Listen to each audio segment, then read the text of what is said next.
પણ જેમ રેડી હોય કે હા હું આગળ ઠાર્યો છું એમ નહીં તને ખબર નહીં પડતી લે કે આ નવા લુગડા પહેરી હું બહાર જાઉં છું અને આ ધોતિયું કેવું કર્યું મારું હા ઓમાય તું ઓળખી પેલા મને ઓળખી પેલા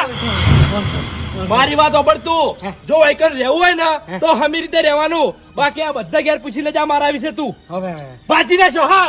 ભૂલ થઈ ગઈ એટલે ઓર રાજ્ય વાળું હા એ તારા બાપને હવે સમજાઈ દેજે તું ને હવે વાંકમાં આવ્યો ને તો હા બાજી નાખ્યો કાકા શું વાત હતી અને કોઈ વાત નથી અત્યારે તારા થાપ મિલી ખાલી પાણી એડ્યું છે ને તમે બીજું કોઈ નથી કર્યું તોય હા તો કાકા હવે આપણે ભૂલ નહીં કરવાની તું ભૂલ નહીં કરવાની નાની નાની વાતોમાં મારા છે છોડી જતા નથી હા વાકણ રહેવું જ નથી હા ના ચમ રહેવું નહીં એટલે હવે આ ઘર છોડીને આપણે જતું રહેવું કાકા એવી રીતે જતું ના રહેવાય ના જો મારી વાત ઓફરલાલ આપણે વાકણ આયા છો કમાવા બરાબર છે શાંતિથી રહેવા આવ્યા છે પણ હારા નથી રહેવા દે એમ એટલે આપણે હવે નથી રહેવું તું તારું મત તારું માર ઉપર ફટાફટ